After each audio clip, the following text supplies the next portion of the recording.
জাকাত আদায় করা আল্লাহ তাআলার সন্তুষ্টি অর্জনের মাধ্যম।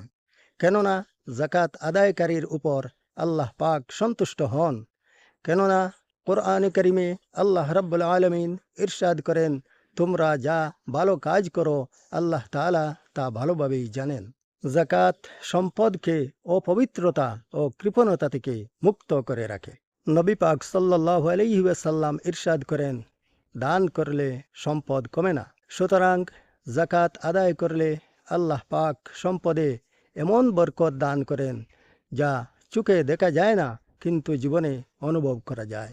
জাকাত মানুষের ভুল ত্রুটি ও গুনাহ মাফের এক শক্তিশালী মাধ্যম। কেননা আল্লাহ পাক জাকাতদাতার গুনাহসমূহকে মাফ করে দেন।